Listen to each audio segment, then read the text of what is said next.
안녕하십니까. 진로 진학의 나침판의 신호입니다. 네, 지금 이제 방학이 시작한 학교도 있을 것이고요. 어제부로.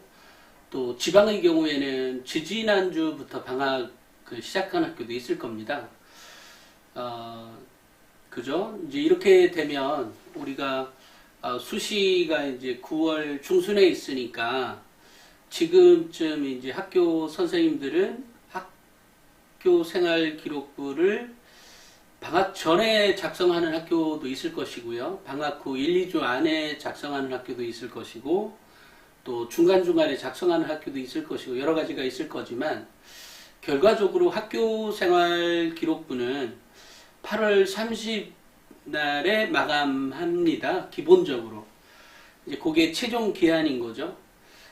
근데 이제 그 전에 거의 다 작업이 끝났기 때문에, 그때까지 바꿀 수 있는 것은 분명하지만 그렇게 쉽게 변경하진 않죠.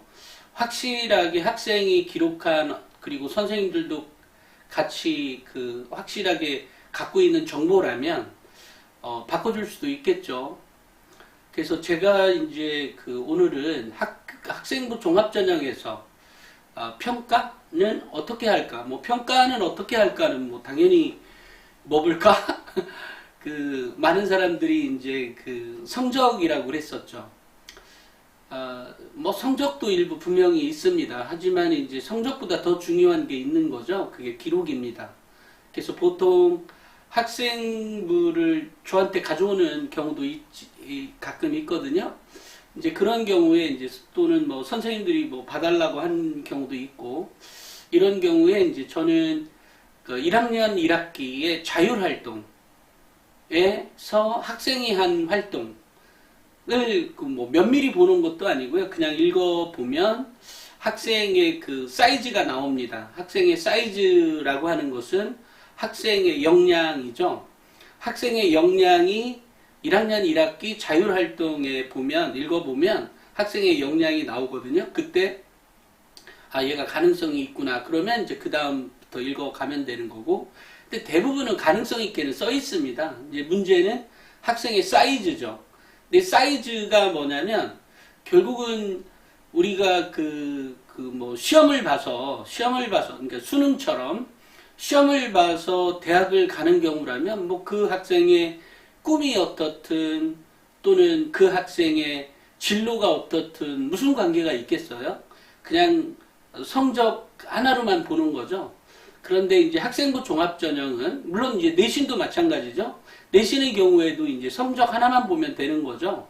거기에 어떤 것도 없습니다. 다만, 최근에 이제, 대학들 가운데 학생부 교과전형으로 선발하지만, 종합평가를 20% 내지 30% 반영을 해서 선발하는 학교들도 이제 늘어나고 있죠. 이렇기 때문에 이제 이런 경우라면 사정이 좀 다르겠지만, 그럼에도 기본적으로 학생부 교과 전형이라는 특수성 때문에 성적을 더 크게 볼 수밖에 없는 그런 구조에 있는 거죠. 이제 그렇지만 여기에 이제 절대적으로 학생부 교과 전형이라면 절대적으로 관계가 있는 게 선택 과목을 무엇을 했는지가 매우 중요한 변수로 작용이 됩니다. 그러니까 대학이 또는 그 학과가 꼭 원하는 선택 과목을 들어야 더 우수한 점수를 받게 되는 것이지, 만약에 다 있어야 되는 과목을 듣지 않았다면, 수강하지 않았다면 그 학생은 아무래도 이제 점수가 그거가 그죠? 반영이 안 되겠죠. 그게 이제 종합평가 20%나 30%를 반영한다는 그런 거가 더 중요한 핵심일 것 같아요. 그렇지만 이제 학생부 종합전형에서의 사이즈라는 것은 학생의 사고력입니다.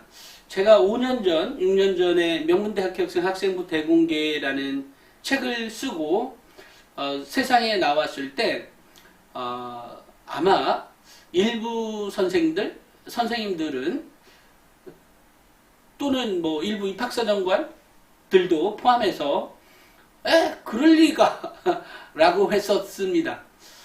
왜냐하면 너무 혁명적이었던 거죠. 아니 어떻게 그럴 수가 있어?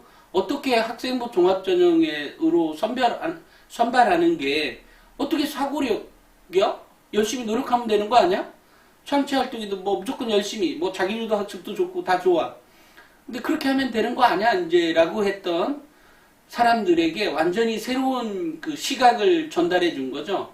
비판적 사고력과 창의력. 그 다음에 그것을 밑받침하는 분석력.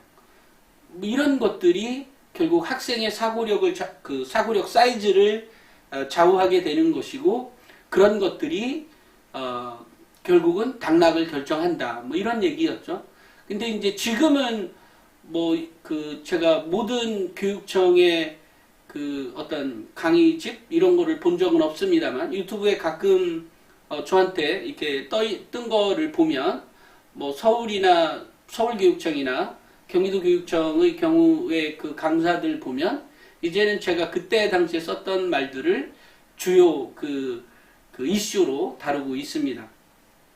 이게 핵심이 뭐냐면 또 하나 이제 제가 꼭 말씀드리고 싶은 것은 가끔 이제 제가 취재 때문에 또는 뭐 여러 가지 이유로 대학을 접속하는 경우가 있겠죠.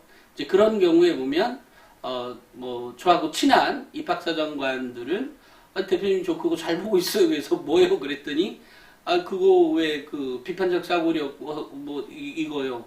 또는 이제 가끔 입학팀장님들 만나면 아니 도대체 왜 사람들이 나침판을 안 부르는지 모르겠어요. 라고 하는 경우 많이 듣습니다. 아니 거기 보면 다 나와 있는데 왜 그게 안 되죠? 왜 그게 안 쓰는지 모르겠어. 라고 이제 웃으면서 농담으로 얘기하기도 합니다. 그러니까 그만큼 그 기록의 중요성이 이제 있는 거죠. 근데 그것의 핵심은 좀 전에 얘기처럼 비판적 사고력과 창의력이 메인이 돼서 그것이 이제 사고력의 정점에 있는 거죠. 그래서 이제 이제 뭐 제가 이제 학교 생활 기록부를 이렇게 대학 레벨별로 쭉 쳐다보니까 어떤 기준점이 발견이 됐고 그 기준점을 분석을 해서 비교 분석을 해보니까 서울대는 어떻고 연세대 어떻고 뭐가 어떻더라. 그런데 그런 것들을 정리한 게 이제 명문대 합격생 학생부 대공개라는 책이었죠. 그런데 이제 문제의 핵심은 뭐냐면 그러면 그게 왜 중요한데를 그때 당시에는 논리적으로는 이해하지 못했던 입학사정관이나 교사들도 많았던 것 같아요. 그 당시에는 뭐 저 역시도 그 안에 대단한 논리가 숨겨져 있었다고 생각해서 쓴 것이 아니라 비교 분석을 해보니까 이렇더라. 이게 결국은 합격을 좌우하는 요소였고 그렇다라고 이제 책을 냈을 때, 좀 전에 얘기했던 것처럼, 그거 왜, 정말로 그게 그래? 왜 이렇게 이제 했던 분들도 나중에 이제 제 강의를 제가 이제 교사들 연수를 하거나 이럴 때 가면 그때서야, 아하, 그게 그런 게 숨겨져 있었네? 라고들 이제 얘기를 하게 됐죠. 그게 뭐였냐면, 우리가 이제 그 논술의 경우에도 보면, 논술에서 학생들을 선발하는 기준점이 뭐냐면 비판적 사고력인 거죠. 그 다음에 종합적 사고력입니다. 그 다음에 뭐 때로는 대안 제시 능력이기도 하고요. 근데 이런 것들이 어떻게 가능한 거냐면 비교 분석을 해봤어야 가능한 거죠. 그런 겁니다. 그러니까 이런 것, 그 다음에 비교 분석을 하기 전에 또 하나 숨겨져 있다기보다는 그 저변에 깔려져 있는 게 뭐냐면 고정관념 탈피인 거죠. 근데 고정관념을 갖고 있으면 비판적 사고력이 뛰어나다고 볼 수는 없는 거죠. 우리가 새로운 것을 연구한다든지, 어쨌든 기업은 계속해서 경쟁을 해가야 되는데 매번 매너리즘에 빠져서 매번 똑같은 거를 그냥 반복하다가는 기업이 발전할 수가 없죠. 이제 그러려니까 그 고정관념을 파괴해야 되는 게 있는 거죠. 고정관념을 탈피해서 뭔가 하려면 비교 분석을 해보고 거기에 따른 분석력을 동원을 해서 종합적으로 사고해서 판단하고 그 다음에 거기에 비판을 가해서 새로운 게 이거다라고 얘기할 수 있는 이런 흐름들이 있는 거죠. 그런데 이런 흐름들이 그 논술에서도 매우 중요하게 작용을 한다는 거예요. 그죠? 논술에서 뭐 연세대가 이제 서울대는 논술이 없으니까 연세대에 있죠. 고려대는 내년부터 또 논술을 도입하죠. 또 서강대, 성균관대, 중앙대, 한양대, 뭐 경희대 이렇게 다 논술이 있지 않아요. 좀 좋은 대학들은 다 있는 것 같습니다. 인서울의 대학들은. 지방의 경우에는 뭐 한국기술교육대, 부산대, 경북대가 있는 거죠. 이제 이러다 보니까 결국은 그 논술에 어떤 학생을 선발합니까? 라고 그 모집 요강에 보면 제가 좀 전에 얘기했던 종합적 사고력이나 분석력 또는 추론, 추측 이런 능력들을 동원해서 이것을 비교 분석을 해서 쓰는 거죠. 이것을 쓰는 거에 어떤 핵심 키워드가 뭐니까 이 핵심 키워드를 비교 분석을 해서 너는 이 관점에서는 어떻게 쓸 거냐. 뭐 이런 식의 이제 논술 문제거든요. 가끔 이제 그것을 벗어난 대학도 하나 있어요. 그 대학 별로 안 좋아하는데 그 대학 문제는 도대체 못 풀겠어. 읽는 게 짜증이 나. 논술 문제요. 그래서 뭐 별로 그 대학 문제를 풀고 싶지 않고 추천하고 싶지도 않아요. 그 대학의 논술은. 뭐 대학이야 네임밸류가 있으니까 뭐 가긴 가겠지만 어쨌든 논술 문제는 매우 짜증나는 문제입니다. 제가 못 풀어서일 수도 있어요. 선명하게 또 드러나지도 않고 한참을 그러니까 남들보다 한 두세 배 그러니까 다른 대학의 논술보다 두세 배의 노력을 더 해야 집중을 더 해야 된다. 아니 읽어도 다른 대학은 한 두세 번 읽으면 될 거를 얘는 한 6, 7번을 읽어야 되는 어쨌든 이제 그런 대학 거는 그러니까 그런 대학이 딱 하나가 있고 나머지는 뭐 굉장히 선명하게 나오는데 대부분은 제가 좀 전에 얘기했던 것처럼 그런 대부분이 아니라 뭐 거의 모든 대학이죠. 대학들의 논술 문제는 좀 전에 얘기했던 그런 학생부 종합 전형에서 얘기하는 그런 사고력에 의해서 평가를 하고 있다. 그런데 이제 한 번 더 나가서 수능 문제를 보면 역시 같은 유형의 문제들이 등급을 결정하는 중요 요소로 작용하고 있더라. 그게 바로 국어의 경우라면 비문학 지문인 거죠. 비문학 지문에서의 사고력, 비판적 사고력을 쳐다보는 그것에 대해서 질문하는 그런 내용들의 것이 있는 거죠. 그러니까 우리가 글이 있다 그래서 그 뭐 지문이라고 합시다. 지문이 있다고 했을 때 쭉 그냥 읽는 것만으로 문제를 풀어낼 수 있다면 그것은 뭐 중학교 문제에 해당이 되겠죠. 대신 이제 고등학교 수능 문제 정도로 들어가면 읽어서만 해결이 되는 것이 아니라 그것을 비교 분석할 수 있는 능력이 있어야 되는 거죠. 그죠? 그러니까 뭐 문해력을 포함한 거죠. 이제 이런 능력들이 있을 때 보게 되는 거죠. 그러니까 결국은 학생부 종합전형이나 논술전형이나 또 수능에서의 수능 지문의 경우에도 결과적으로 우리가 학생들의 역량을 평가하더라. 그 역량이 바로 비판적 사고력이라는 거죠. 이렇게 들었을 때 보통은 그렇구나. 그게 그러네. 그래서 학생부 종합전형에서도 그거네 라고 얘기를 하죠. 근데 여기서 한 번 더 나갑니다. 그게 뭐냐면 우리가 이제 선생님들이 보는 교과서에 그 자습서나 이 참고서를 보다 보면 학습 목표라는 게 있어요. 그 학습 목표에는 분명히 학생의 뭐뭐를 그것의 정의나 이것을 알게 하는 것도 있지만 또 하나의 그 가장 중요한 학습 목표는 여기서 학생들에게 가르쳐야 되는 핵심. 그게 뭐 수학이든 국어든 사회든 과학이든 다 똑같습니다. 그게 뭐냐면 학생들의 분석력을 학습 목표예요. 분석력을 가르쳐 주는 게. 대신 그 분석력을 가르쳐 주기 위해서 분석력은 뭐가 어떻고 뭐가 이렇게 가르쳐 주는 게 아니라 물리에서, 화학에서, 내지는 사회에서, 내지는 국어에서 또는 수학에서 그것을 가르쳐 주고 있는 거죠.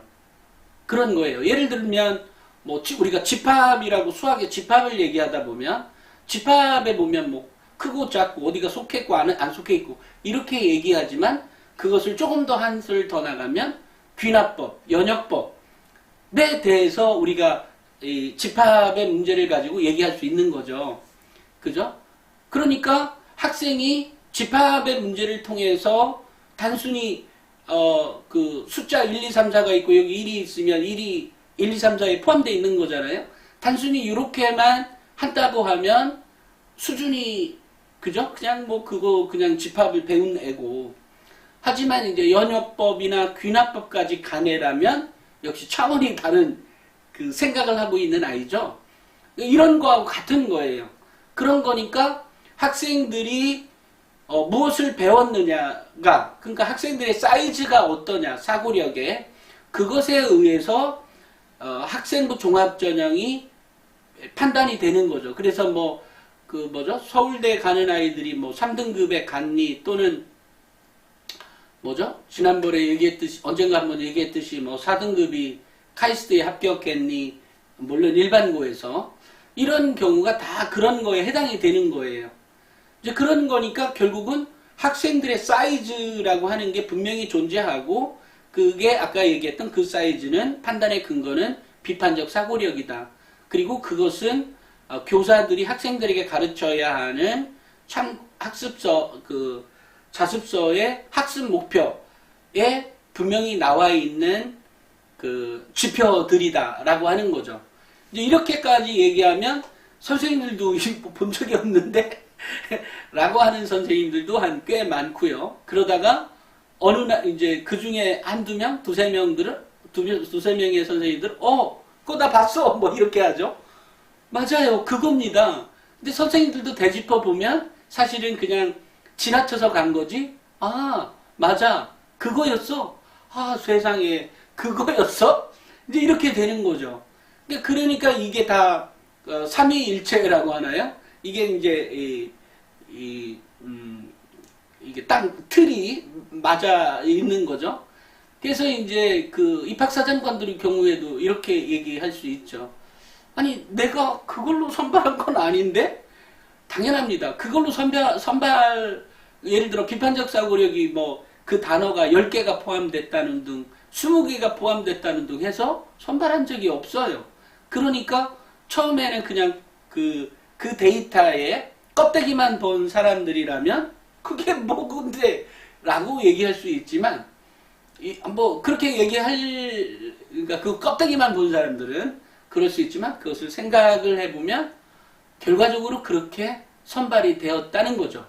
이유가 뭐냐면, 우리가 어떤 한 학생을 봤을 때 저 학생이 똑똑하다, 안 똑똑하다를 판단하는 기준은, 첫째는 아마 우리가 그냥 동네에 있는 학생이 있잖아요. 뭐 옆집 아파트에 살든 옆동에 살든 내 아들 딸의 뭐 친구이든 뭐 이게 겸사겸사, 또는 뭐 이렇게 일가 친척들 모여 있는 아이들의 내 자식들의 그 또래 애들을 이렇게 보면 그 아이가 똑똑하다 안 똑똑하다를 뭘로 판단하죠?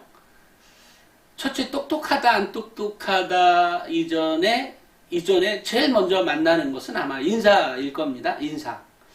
먼저 아주 밝은 톤으로 인사를 합니다. 어이, 그놈 장군감이네, 뭐 이렇게 표현할 수도 있겠죠. 또는 뭐 아이고 이렇게 벌써 숙녀가 다 됐네, 이렇게 얘기할 수도 있고. 어찌됐건 이제 인사가 기본입니다. 그 인사에는 많은 내용들이 포함되어 있죠. 그 인사 안에는 딸랑 그냥 안녕하세요가 있는 게 아니라, 안녕하세요를 자신 있고 어떤 자신감 있는 목소리로 얘기했느냐, 아니면 기어 들어가는 목소리로 얘기했느냐에 따라서 학생을 판단해 볼 수 있겠죠. 어찌됐건 그 인사가 기본입니다. 그 다음에 어떤 한 행위를 했을 때 아이가 판단하는, 그러니까 어떤 행위를 했다면 전과 후가 있겠죠. 그 행위를 했을 때의 행동과 한 후의 행동이 어쨌든 그걸 뭐라고 하죠? 이렇게 일본말 아닌가 그거? 갑자기 일본말이 생각이 나네. 단도리를 잘 해가느냐, 그러니까 일머리를 알고 잘 뭔가를 해가는 학생이냐, 아니면 일머리를 잘 모르더라도 스텝 바이 스텝으로 해서 하나하나를 더듬어 가서 뭔가를 하는 학생이냐, 또 이 학생이 얼마나 적극적으로 참여해서 뭔가를 하느냐, 이런 행위들이 있는 거예요. 이런 행위들을 바탕을 보고 그 학생이 내놓은 결과물까지를 선생님도 비교 분석을 해보고 어떤 아이가 우수하겠다, 이런 거죠. 단 여기에서 이제 그 학생들이나 학부모님들의 불만들이 조금 있는 건 있겠죠. 왜냐면 성적은 딸랑 한 문제 가지고 이렇게 나눌 수 있는데, 그 정성적인 평가라고 하는 선생님의 평가는 이게 딱딱 한 문제 틀렸다 맞았다로 판단하는 게 아니죠. 판단하는 게 아니라 학생이 아까 얘기했던 그런 과정들의 전체를 보고 판단하는 거기 때문에, 그리고 그것에 대한 판단의 기준이 예를 들어 그 점수 50%, 60%, 50%나 60% 또는 그 수행평가 또는 그죠? 수행평가가 50%, 40%를 반영한다고 했을 때, 이 수행평가에 아까 점수는 딱 한 문제로 점수가 딸랑딸랑 이렇게 나눠지더만, 그 정성평가는 한 문제가 문제도 없지만 그걸로 딸랑딸랑 이게 딱딱딱 나눠지지 않다 보니까 이게 뭔가 좀 그런 게 있는 거죠. 그러니까 이제 어떤 학부모님들은 아니 뭐죠? 우리 애는 수줍어가지고 좀 그게 잘 안 맞아요, 이렇게 얘기하기도 합니다. 그죠? 근데 이제 우리가 지나가고 보면 결과적으로 이런 문제에 부닥치게 돼요. 우리가 고등학교에서 가르쳐야 되는 공부의 핵심은 뭐죠? 대학을 가기 위해서인가요? 결국은 보면 우리가 공부를 더 잘하게 하는 이유는 결과적으로는 더 좋은 직업을 찾게 하기 위한 과정인 거거든요. 그 커다란 과정 안에 진학이라고 하는 부분이 있는 거예요. 그럼 또 대학에 갔습니다. 대학에 갔어요. 그러면 제가 생각할 때 서연고, 서성한, 아이고, 이렇게 얘기하면 안 되네. 어찌됐건 상위권 대학에 가려는 학생들을 만약에 6개월 동안 중앙대 이렇게 이제 가는 아이들이 있잖아요. 이런 아이들을 수능으로 가는 아이들 중에 6개월 동안 어디 학원에 딱 박여놔가지고 공무원 9급 시험을 보게 했다, 이러면 대부분이 합격하지 않을까 싶어요. 공무원 9급을 너무 쉽게 생각하나? 어찌됐건 그 아이들이 그만큼 공부를 잘한다는 의미예요, 공부는. 그런데 이제 문제는 그렇게 갔다 그래서 그 친구가 우리가 아는 공무원을 잘 해낸다는 법이 없죠. 우리가 공무원을 잘하는, 공무원이라는 건 나한테 친절하고 일머리도 알고 늘상 국민을 위해서 봉사하고 또는 구민 또는 그 동네 주민들을 위해서 뭔가 해주는 그러는 공무원을 원하잖아요. 결국은 우리가 직업을 구한다는 것 자체도 결국은 그런 과정에 있는 거예요. 그러니까 대학에 가서도 결과적으로 이 학생이 잘 성장해야 어떤 기업에 가서 그 기업의 인재로 성장할 수 있다는 거죠. 인재로서.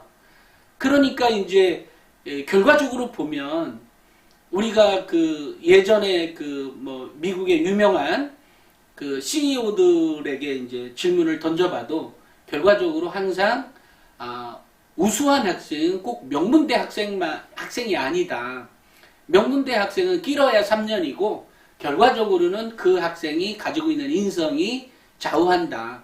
근데 그 인성 안에 여러 가지 태도나 역량 이런 것들이 다 포함되어 있는 거예요. 그러니까 인성을 굉장히 우리가 보통 아는 싸가지가 있네 없네 그 정도가 인성이라고 판단하는 것이 아니라 그 학생의 태도나 자세 이런 거죠.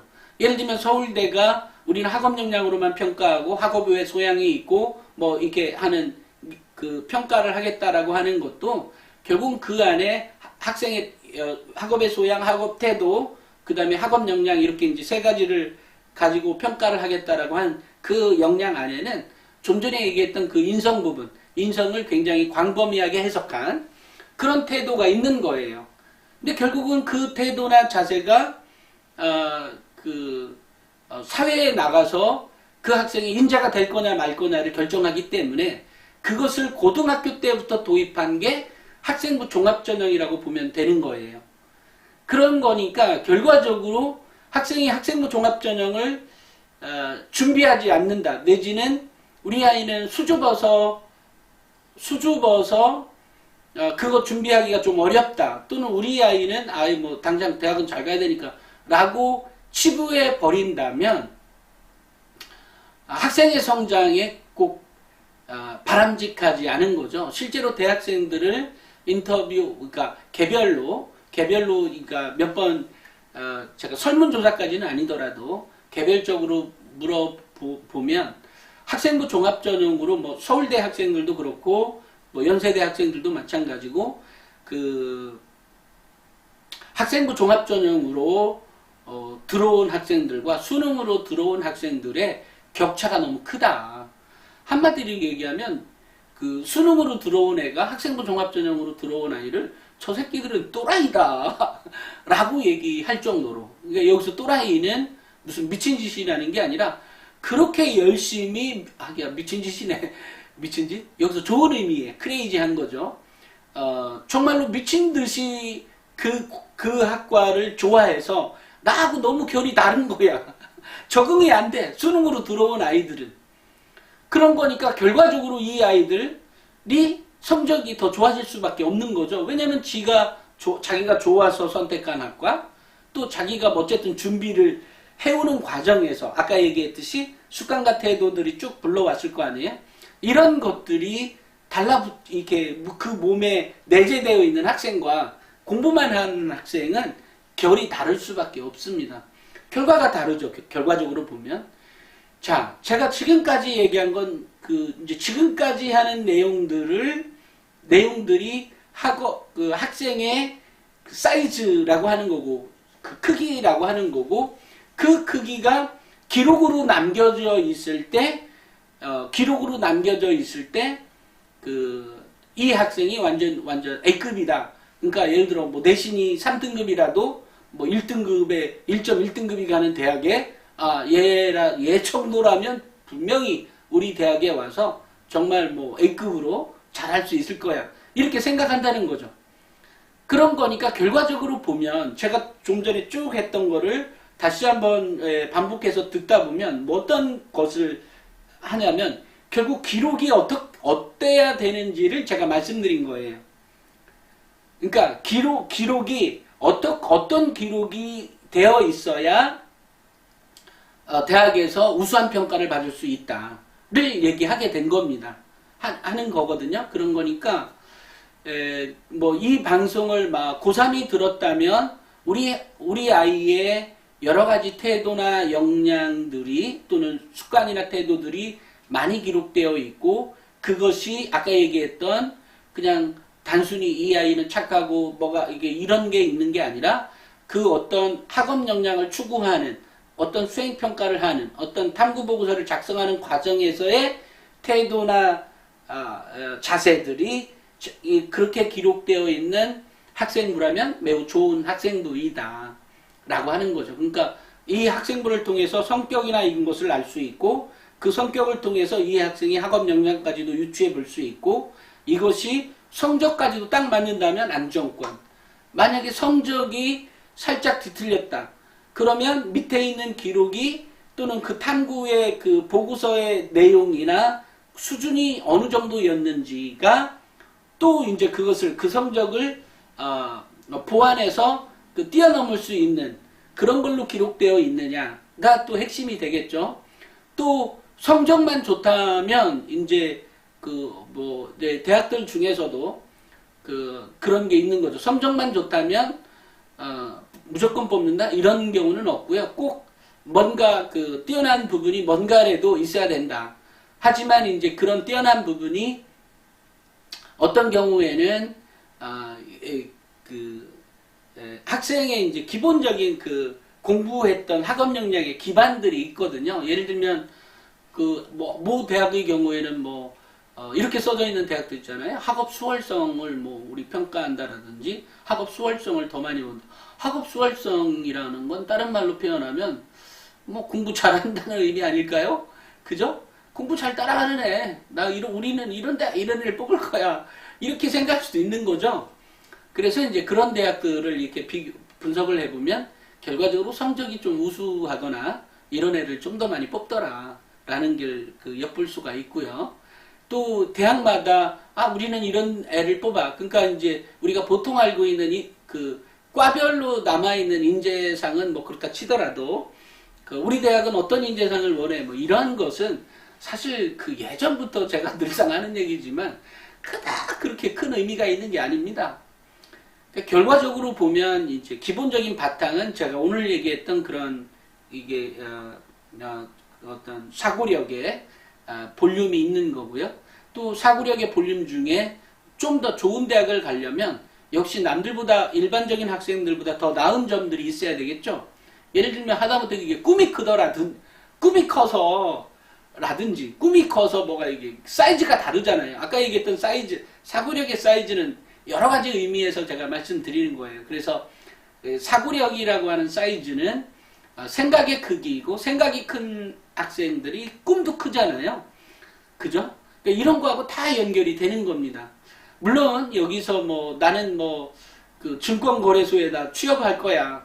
근데 마침 증권과 관련한 여러 가지 공부들을 많이 한 학생이라면, 그리고 그것과 관련해서 책도 읽고 그러면서 그게 수학이 됐든 뭐가 나오면 금융과 연결을 해서 뭔가를 하든, 이게 이제 그 학생이 가지고, 그러면 이렇게 생각해 볼 수 있죠.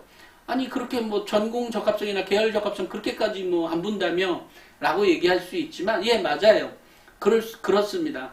하지만 이제 이 학생이 여러 가지 어쨌든 국어나 다른 과목 시간에 해왔던 여러 가지 것들을 보면 이 학생이 갖고 있는 배경 지식의 정도, 또 배경 지식의 수준의 정도도 엿볼 수가 있거든요.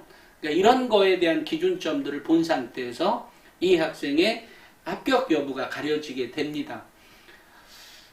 그리고 이제 또 하나 이제 좀 더 이제 기술적인 부분에 좀 더 들어가 보면 이제 분석 틀에 이제 해보면 결국 그 대학에서 뽑는 학생 수, 또 배수, 또 그 배수가 주는 의미가 있는 거잖아요. 그 대학마다 주는 배수의 의미가 있습니다. 예를 들면 우리 대학은 40% 면접에서 반영한다. 이러면 한 40% 정도는 바뀐다. 또는 우리는 50%를 면접에서 반영한다. 그러면 50%는 그 앞전 1단계 성적하고에 비해서 좀 이렇게 변화가 있다. 이렇게 생각할 수 있습니다. 그러니까 꼭 그렇다는 것은 아니고요. 그렇게 가정해도 됩니다. 또 하나는 이제 그런 배수도 이제 관계가 있고, 아까처럼 선발 모집 인원이 몇 명이냐, 또 배수, 1단계 배수가 어떠냐, 이런 것도 좀 보면서 갈 수가 있겠죠. 또 평상시 그 대학에서 선발하는 학생들의 수준이 어느 정도 급이었냐, 또 그것이 내신에 따라서 어떻게 되느냐. 그러면 이제 내신이 예를 들면 그 대학의 경우에 내신이 학생부 교과 전형에서 갈 때는 1.7이었다. 어떤 경우 보면 학생부 종합 전형이 1.6이 나올 때가 있거든요. 그러니까 꼭 1단계 밑에니까 2.6이어야 2.6까지 가능하다. 이렇게 판단하는 할 것이 아니라 그 대학의 수준에 따라 다르고, 또 실제로 학생들이 던져진 아까 왜 기록의 내용들이 아까처럼 굉장히 큰 차이가 있다는 거죠. 그죠? 평가에 있어서 이제 그런 기준에서 보면 그 학생의 그 기록이 이제 그만큼 좋아야 된다는 의미죠. 그 기록을 뛰어넘을 수 있다는 것은. 근데 정말로 가끔 어떤 아이들은 기록을 5단계, 예를 들어 6등급, 7등급의 아이도 정말 1등급처럼 그런 사고력을 엿볼 수 있는 학생들이 정말로 가끔 있더라. 그래서 또는 9등급, 7, 8, 9등급인데도 불구하고 2등급, 3등급만큼 써져 있는 학생들도 있는 거죠. 아까처럼 그 사이즈가. 그러면 이제 원인을 찾게 되겠죠. 아니 얘는 왜 성적이 이렇게 나쁘지? 그러고 이제 찾다가 원인을 발견하게 되는 경우도 있고, 원인을 모르는 경우도 있고, 원인을 모른다면 면접으로 부르고 싶은데 여기서 서류 전형과 면접 전형이 다를 수 있는 거죠. 서류 전형이라면 볼 수가 없으니까 떨어져야 되는 거죠. 대신 이제 면접 전형의 경우라면 3배수, 4배수, 5배수 뭐 이렇게 있는 거니까 그런 경우라면 얘를 한번 불러서 면접 좀 봐야 되는 거 아니야? 그래서 면접을 부르게 되는 거죠. 그러니까 면접 전형이 유리하냐, 서류 전형이 유리하냐는 아까와 같이 모든 것이 완벽하게 갖춰져 있다. 이러면 서류 전형이 맞는 거고요. 그렇지 않고 조금이나마 나의 부족한 점이 있고 사실 내신 성적도 썩 만족스럽지 않고 그 대학에 가기가 불안불안하다. 이러면 아무래도 면접이 있는 2단계까지 있는 그런 전형으로 원서를 넣는 것이 유리한 게 되겠죠. 제가 오늘은 학생부 종합전형과 관련한 어떻게 보면 전반적이고 매우 밀도 있는 그리고 실제로 매우 기초적인 그렇지만 응용까지 가능한 얘기를 해드렸습니다. 이 촬영을 하다 보니까 더 길게 더 오랫동안 찍어야 될 것 같은데 오늘은 여기까지만 하고요. 다음에 다른 걸로 또 만나도록 하겠습니다. 반가웠습니다.